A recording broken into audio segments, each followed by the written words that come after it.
Hola, ¿qué tal? Mi nombre es Eduardo Salvador Hernández Calderón. Soy estudiante del Instituto de Estudios Superiores Rosario Castellanos Campus GAM. Estudio la carrera de Derecho y Seguridad Ciudadana y el día de hoy les explicaré qué es el delito de secuestro relacionado y aunado a la teoría del delito. El delito de secuestro, para empezar a explicarlo, debemos dar un concepto. El concepto es que el secuestro es privar a un individuo de su libertad de manera ilegal para exigir así algo a cambio de su liberación. Desde el punto de vista jurídico penal, por secuestro se entiende al apoderamiento y retención que se hace de una persona con el fin de pedir rescate en dinero o ya sea en alguna u otra especie, ya sean bienes u otros, y se utiliza este como sinónimo de plagio. Otro concepto que podemos encontrar sobre qué es el secuestro hace referencia a lo siguiente, desde su etimología, en donde la palabra secuestro proviene del vocablo latino secuestrar, que significa apoderarse de una persona para exigir rescate o encerrar ilegalmente a una persona. Se conocía en la antigüedad que con la denominación de plagio, el secuestro es generalmente perpetuado con el fin de obtener un rescate monetario, pero también es llevado a cabo por propósitos políticos u otros.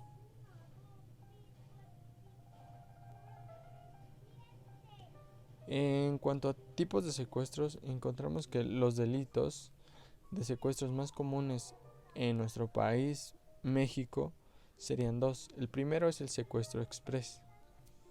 Este se lleva a cabo por un periodo de tiempo corto, en el que la principal finalidad al secuestrar es obtener la mayor cantidad de dinero de sus víctimas o sus familiares lo más pronto posible, para así agilizar y que sea un proceso más corto que el natural.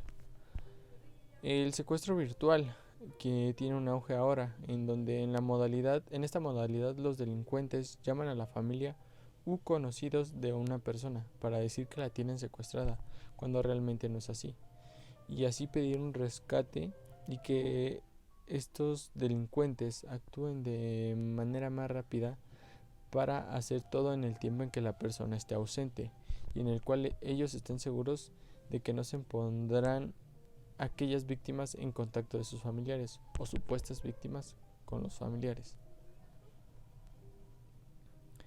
En el ámbito del marco jurídico tenemos dos. El primero que vamos a explicar es el ámbito federal. En el ámbito federal seleccioné algunos artículos del Código Penal Federal. Uno sería el artículo 364, en donde se dice que se impondrá de 6 a 3 años de prisión y de 25 a 100 días de multa al particular que prive a otro de su libertad. Y si esta privación de la libertad excede de 24 horas, la pena de prisión se podría incrementar de un mes más por cada día en el cual éste se encuentre secuestrado. Después sigue el artículo 365, en donde nos menciona que se impondrán de 3 días a un año de prisión y multa de 5 a 100 pesos al que obligue a otro a prestarle trabajos o servicios personales sin la retribución debida, ya sea empleando violencia física o moral o valiéndose del engaño, de la intimidación o de cualquier otro medio. Y en el segundo rubro de este mismo artículo tenemos al que celebre con otro un contrato que prive a este de la libertad o le imponga condiciones que lo constituyan a una especie de servidumbre o que se apodere de alguna persona y la entregue lo entregue a otro con el objeto de que éste celebre dicho contrato para que sea así multado u sancionado. Después tenemos el artículo 365 bis, que nos menciona que al que prive ilegalmente a otro de su libertad con el propósito de realizar un acto sexual, se le impondrá una pena de 1 a 5 años de prisión. Y también nos dice que si el autor del delito restituye la libertad a la víctima sin haber practicado el acto sexual, dentro de los 3 días siguientes aproximadamente, la sanción será de 1 mes a 2 años de prisión. Este delito solo se perseguirá por querella de la persona ofendida. Después, a posterior, tenemos el artículo 366, el que nos menciona que al que prive de la libertad a otro se le aplicará de 15 a 40 años de prisión y de 500 a 2000 días de multa si la privación de la libertad se efectúa con el propósito de, y nos menciona diferentes tipos de propósitos, en los cuales los más destacables son obtener un rescate. En segundo tenemos el detener en calidad de rehén a una persona y amenazarla con privar de la libertad, de la vida, o con causarle algún daño, para que la autoridad o algún particular realice o deje de realizar un acto cualquiera. Como tercera condición tenemos otra, que es causar daño o perjuicio a la persona privada de la libertad o a cualquier otra. Ese fue un ámbito federal en cuanto a la privación ilegal de la libertad, pero si queremos un ámbito federal útil y preciso, tenemos a la Ley General para prevenir y sancionar los delitos en materia de secuestro, reglamentaria de la fracción 21 del artículo 73 de la Constitución Política de los Estados Unidos Mexicanos. Y si estos también están ligados a grupos delictivos, también podemos agregar a la Ley Federal contra la delincuencia organizada. En cuanto al ámbito de la Ciudad de México, también tenemos lo que es el Código Penal para el Distrito Federal, en donde yo anexé 2 artículos importantes. El artículo 160, que nos menciona que se impondrán de 6 meses a 3 años de prisión y de 25 a 100 días de multa al particular que prive a otro de su libertad, sin el propósito de obtener un lucro, causar un daño o perjuicio a la persona privada de su libertad o cualquier otra persona. Si la privación de la libertad excede de 24 horas, la pena de prisión se incrementará de 1 mes por cada día.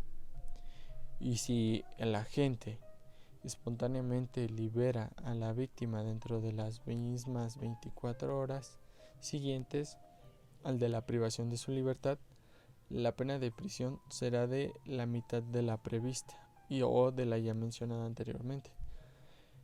La pena de prisión se aumentará también en una mitad cuando la privación de la libertad se realice con violencia. Si la víctima es también menor de edad o mayor a 60 años o por cualquier otra circunstancia, la víctima está en una situación de inferioridad física o mental respecto al agente. Cuando esta privación ocurra en vehículos también destinados al transporte público o en aquellos de transporte privado solicitados a través de plataformas tecnológicas. Después tenemos el artículo 161, que nos dice que se impondrán de 3 a 8 años de prisión y de 50 a 200 días de multa, y al pago de los salarios y prestaciones legales de la víctima, a quien obligue a otro a prestarle trabajos o servicios personales sin la retribución debida, ya sea empleando violencia física, moral o valiéndose del engaño, o también sea a través de la intimidación o de cualquier otro medio. ¿Cuáles son las circunstancias o algunas de estas por las que se puede agravar el delito de secuestro? Bueno, si bien sabemos que este delito se agrava a partir de 50 a 90 años de prisión y de 4,000 a 8,000 días de multa, cuando se sustenten o sucedan estos siguientes puntos. El primero es que se realice en camino público o en algún lugar desprotegido o solitario. El segundo es que se realice con un grupo de 2 o más personas. El tercero sería que se realice con violencia. El cuarto sería que sea menor de 18 años o mayor a 60 años de edad la víctima. Y también asimismo se aumenta la sanción de 50 a 100 años de prisión y de 8.000 a 16.000 días de multa cuando se susciten estos casos. El primero sería que los delincuentes sean o hayan sido integrantes de alguna institución de seguridad pública o del ejército. En segundo punto tenemos que tengan un vínculo o parentesco o relación a la víctima. En tercer punto tenemos que torturen a la víctima o abusen sexualmente de ella. Bueno, ahora diremos los elementos positivos relacionados a la teoría del delito. Si bien en la parte objetiva del tipo positivo se tienen por lo menos los siguientes elementos, que es sujeto o sujetos activos, una acción y por último un bien jurídico. Estos elementos siempre van a estar presentes en la composición de los tipos de todos aquellos delitos.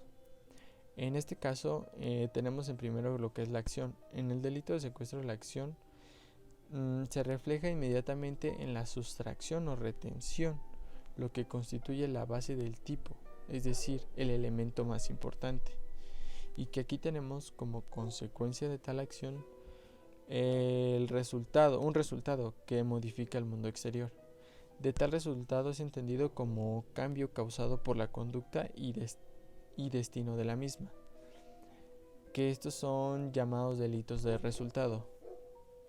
En el delito de secuestro como tal, tenemos que el resultado producido por la privación de libertad de una persona determinada, es decir, es necesario que se dé este cambio para que el delito sea consumado. Después tenemos a los sujetos, es decir, el sujeto activo. En nuestro Código Penal, al referirse al sujeto activo en el delito de secuestro, lo hace de la siguiente manera, expresando que comete el delito de secuestro simple quien, o que comete el delito de secuestro extorsivo quien, de lo que así se deduce que a través de la expresión quien, que el sujeto activo en los delitos anteriormente mencionados puede ser solamente una persona. En cuanto a los sujetos, el sujeto pasivo u víctima, este sujeto activo en el delito de secuestro solamente puede serlo la persona física sobre la que se efectúa tal delito, es decir, la víctima, como ya lo mencioné. El sujeto pasivo en este caso es personal, sin que sea necesario que se reúna características determinadas para la víctima. El sujeto pasivo del delito en sí es titular del bien jurídico protegido, pero también es importante mencionar que no obstante distinguir el sujeto pasivo de otras figuras afines, es decir, cualquier persona. Por último tenemos que el bien jurídico protegido en el delito de secuestro en sus dos modalidades prescritas en nuestro Código Penal, que son el secuestro simple y el secuestro extorsivo, es la libertad individual de una persona.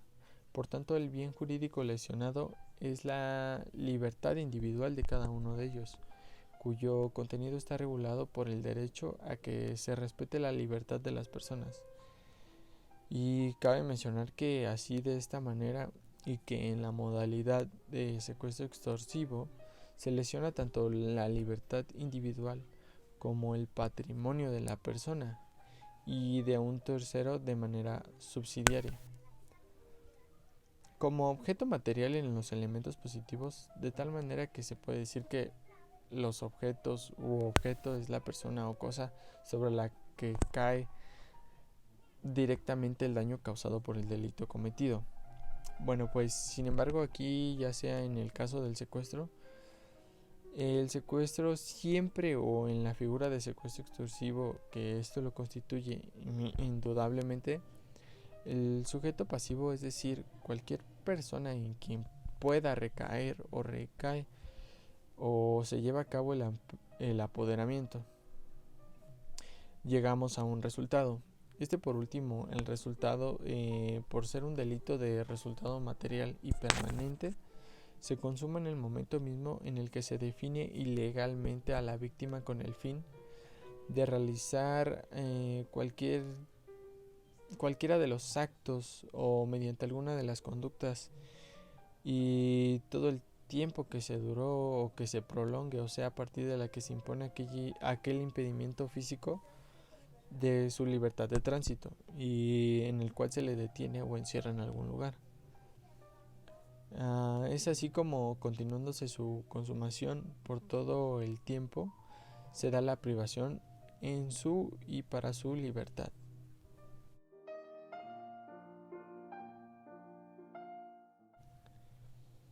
Bueno, espero que haya sido de su agrado el video. Gracias por su atención, y sobre todo, si tienes alguna duda u comentario sobre el video o la información que se compartió, puedes dejarme aquí un comentario y con gusto lo atenderé y responderé todas aquellas dudas que surjan a partir de este. Espero haya sido de su agrado y muchísimas gracias.